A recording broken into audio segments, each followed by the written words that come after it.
There is therefore now no condemnation for those who are in Christ Jesus.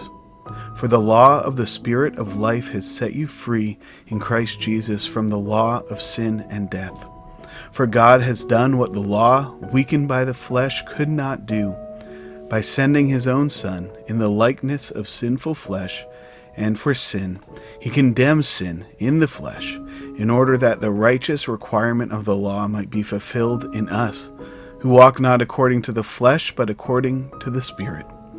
For those who live according to the flesh set their minds on the things of the flesh, but those who live according to the Spirit set their minds on the things of the Spirit. For to set the mind on the flesh is death, but to set the mind on the Spirit is life and peace. For the mind that is set on the flesh is hostile to God, for it does not submit to God's law. Indeed, it cannot. Those who are in the flesh cannot please God.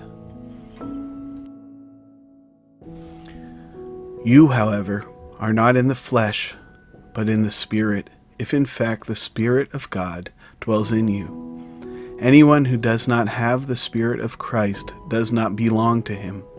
But if Christ is in you, although the body is dead because of sin, the Spirit is life because of righteousness. If the Spirit of him who raised Jesus from the dead dwells in you, he who raised Christ Jesus from the dead will also give life to your mortal bodies through his Spirit who dwells in you.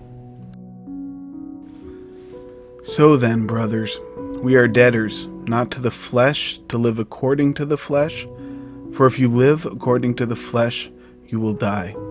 But if by the Spirit you put to death the deeds of the body, you will live. For all who are led by the Spirit of God are sons of God. For you did not receive the spirit of slavery to fall back into fear, but you have received the Spirit of adoption as sons, by whom we cry, Abba, Father. The Spirit himself bears witness with our spirit that we are children of God.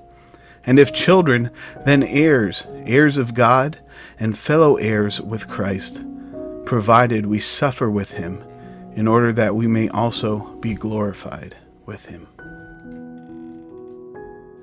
For I consider that the sufferings of this present time are not worth comparing with the glory that is to be revealed to us. For the creation waits with eager longing for the revealing of the sons of God.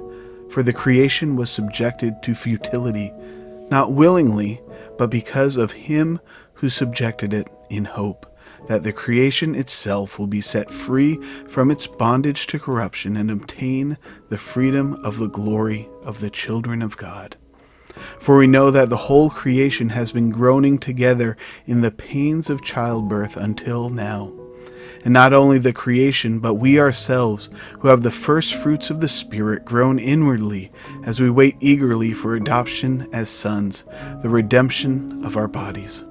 For in this hope we were saved. Now hope that is seen is not hope, for who hopes for what he sees?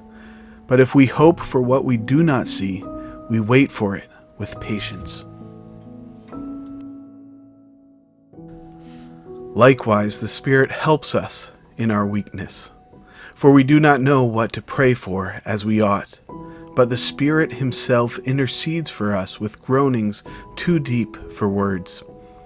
And he who searches hearts knows what is the mind of the Spirit, because the Spirit intercedes for the saints according to the will of God.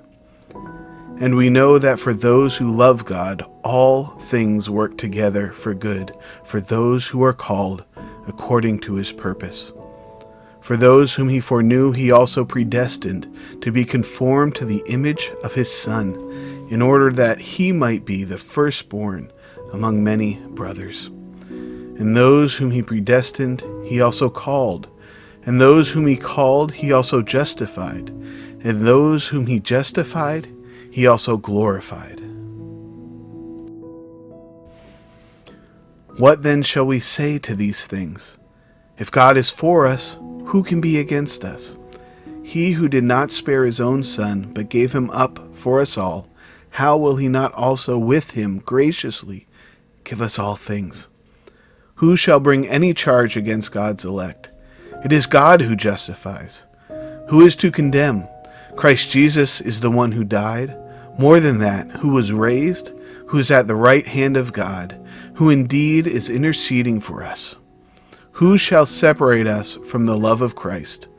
Shall tribulation, or distress, or persecution, or famine, or nakedness, or danger, or sword?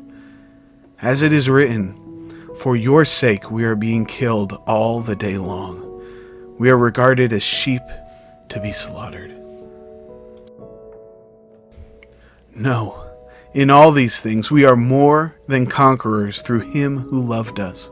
For I am sure that neither death, nor life, nor angels, nor rulers, nor things present, nor things to come, nor powers, nor height, nor depth, nor anything else in all creation will be able to separate us from the love of God in Christ Jesus our Lord.